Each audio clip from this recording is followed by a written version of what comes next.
Hola, ¿cómo están? Mi nombre es Rubens Rivarola Salces. Soy auxiliar de máquinas térmicas este semestre. Vamos a comenzar con la clase número 1, Introducción al ciclo de compresión de vapor. En la primera parte del contenido de la materia, se estudia el ciclo de compresión de vapor, sus 4 componentes básicos y las variantes que éste puede tener con los distintos dispositivos. Vamos a comenzar estudiando algunos conceptos básicos que nos servirán para entender mejor cómo funciona y la aplicación del ciclo de compresión de vapor. ¿Qué es refrigerar?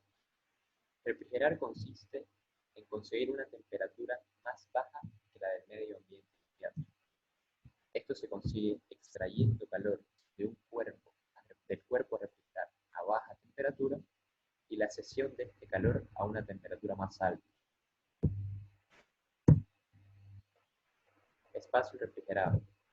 El espacio refrigerado es el sitio donde la temperatura es menor que la del medio que lo rodea. El espacio refrigerado es un sistema termodinámico cerrado. El espacio refrigerado intercambia calor con el medio ambiente inmediato, es decir, con la temperatura ambiente. Recordemos la definición de la ley cero de termodinámica, que básicamente nos dice que cuando un cuerpo a mayor temperatura entra en contacto directo con un cuerpo a menor temperatura, las temperaturas de estos cuerpos tienden a igualarse. Para evitar el intercambio de calor entre el espacio refrigerado y el medio ambiente inmediato, se rodea el espacio refrigerado con un aislante térmico.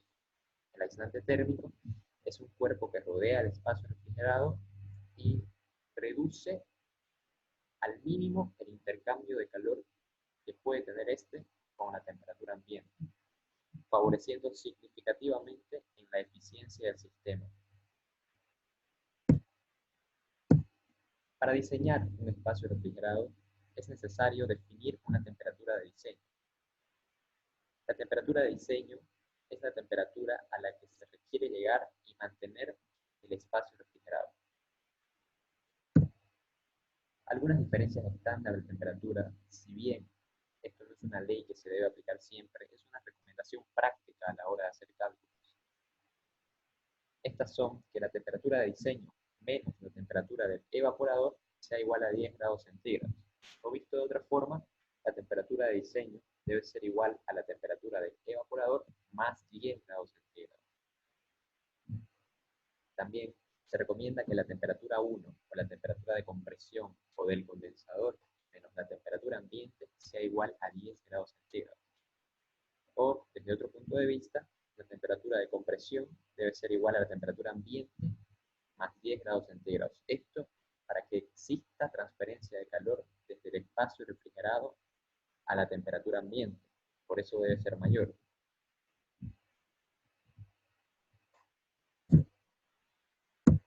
Para que funcione el ciclo de compresión de vapor, es necesario que circule por él un refrigerante.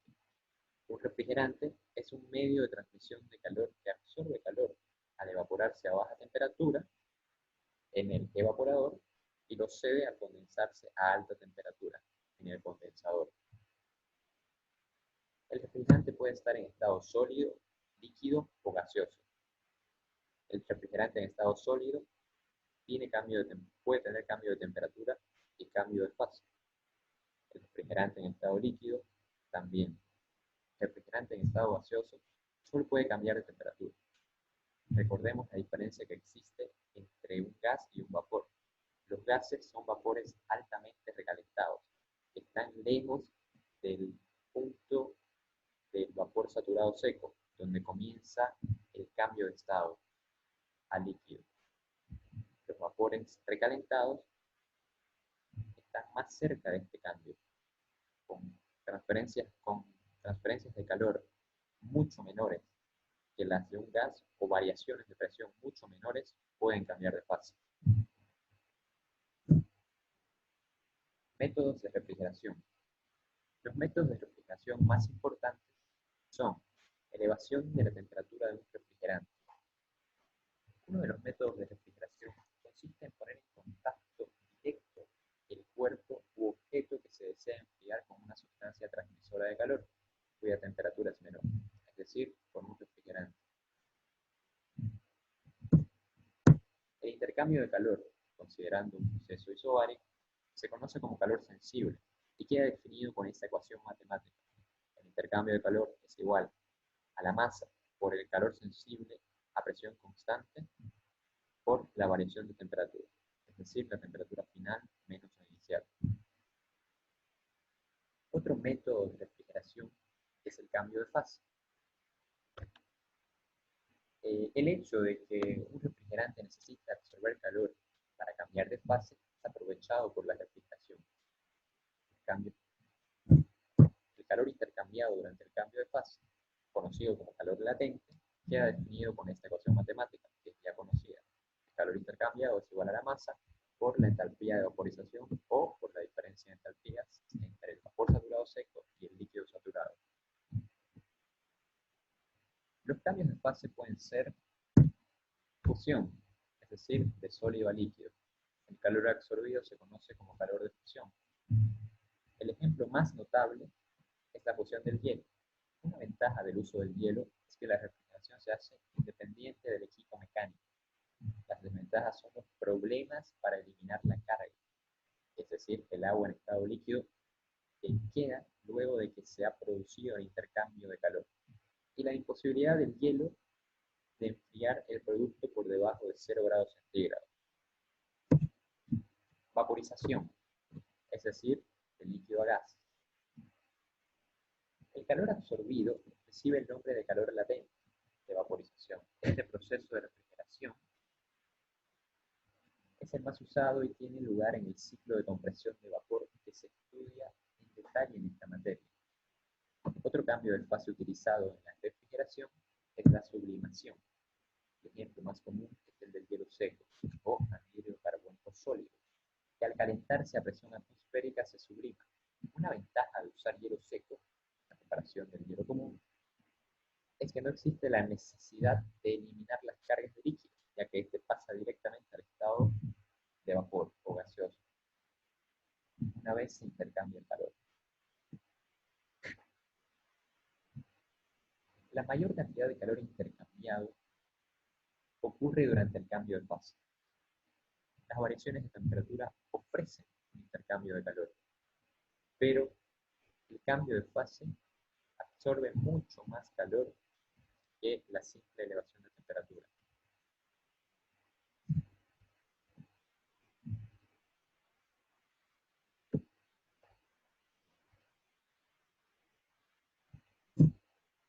Expansión de un líquido.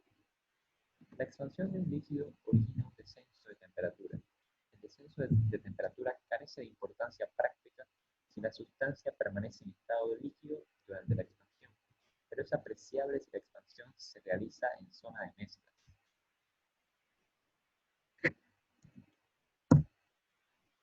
Ciclo de Carnot. Recordemos que en termodinámica estudiamos el ciclo de Carnot. La máquina térmica de Carnot recibe energía de un foco caliente, convierte una porción de esa energía en trabajo al pasar por la turbina y cede el restante calor en un foco frío a baja temperatura. El ciclo de refrigeración de Carnot consigue el efecto inverso, porque transporta energía desde un foco frío a un foco caliente.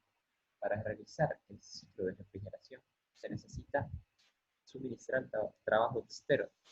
El trabajo se suministra al compresor.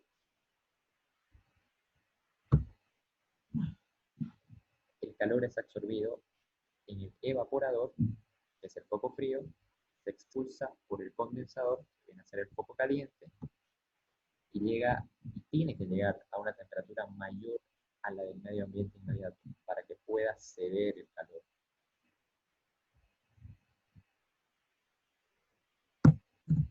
La absorción de calor en el foco frío, es decir, en el evaporador, es la operación de refrigeración y el único efecto útil del ciclo. Todos los demás procesos tienen como misión que la energía tomada del foco frío sea cedida a un foco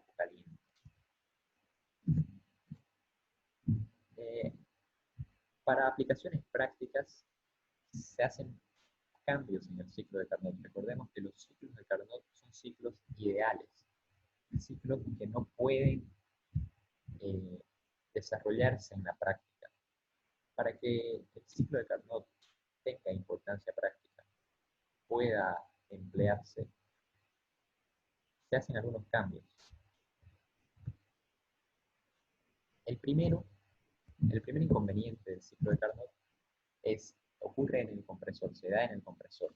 Como podemos observar en el gráfico, la compresión comienza en zona de mezclas y termina en el punto 2, que es vapor saturado seco. Aquí podemos observar en el diagrama el cambio que se hace. Se lleva el punto 1 hasta vapor saturado seco para que en el vapor saturado seco inicie la compresión. ¿Por qué? Porque los compresores tienen dificultades para comprimir estado de mezclas o líquidos. No funcionan, se dañan las válvulas, se dañan la culata, el compresor o el lubricante puede ser arrastrado acelerando el desgaste del compresor. Además, ese lubricante arrastrado puede llegar al evaporador, al condensador, reduciendo el área de transmisión de calor de este y por ende la efectividad del sistema.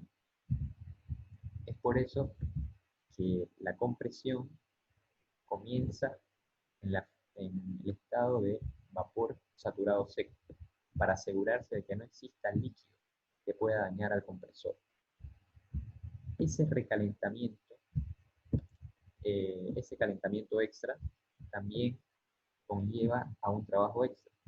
Como podemos observar, la compresión comienza en vapor saturado seco y termina en vapor recalentado.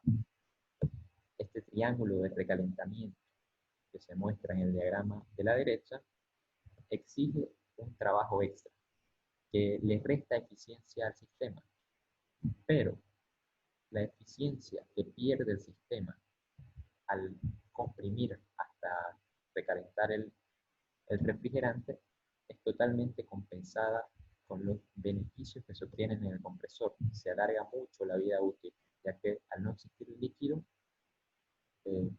su daño se reduce.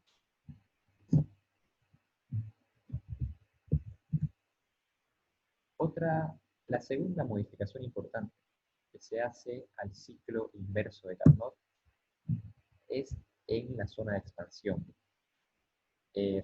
Podemos ver que en el ciclo de Carnot, en el ciclo inverso de Carnot, la expansión se da en una turbina. La turbina es reemplazada por una válvula de expansión. ¿Por qué? En primer lugar, el posible trabajo que puede obtenerse con la máquina es una pequeña fracción del que debe suministrarse al compresor. En segundo lugar, surgen dificultades prácticas en la lubricación cuando un fluido de dos fases empuja el émbolo.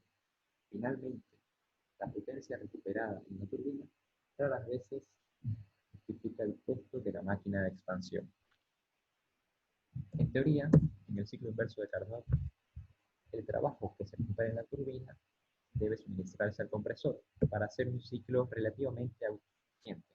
En la práctica, esto no es posible por las tres dificultades principales ya mencionadas. Es por eso que es mucho más conveniente utilizar entre el estado 3 y el estado 4 una válvula de expansión. Además, esto reduce el costo del equipo significativamente y también el tamaño, porque lo hace mucho más accesibles y fáciles de manejar.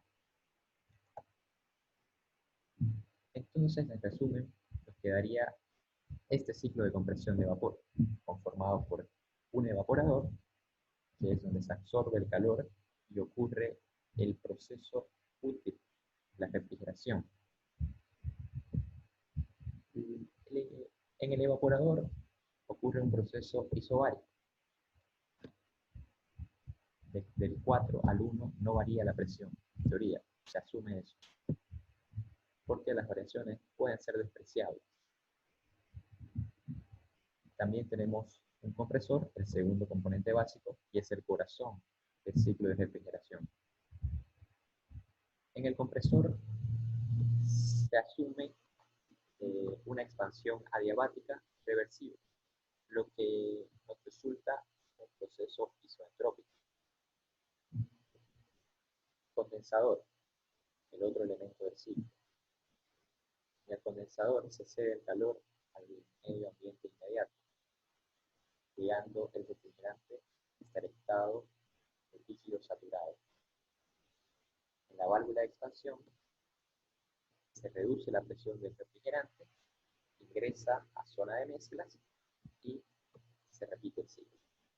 Recordemos que en las válvulas ocurren procesos irreversibles, es decir, que la variación de entropía en el proceso 3 y 4 va a existir, a diferencia del ciclo de Carnot, que al ser una turbina se asumía un proceso reversible y adiabático, es decir, isentrópico.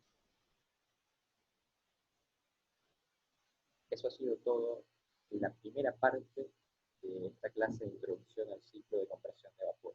Muchas gracias.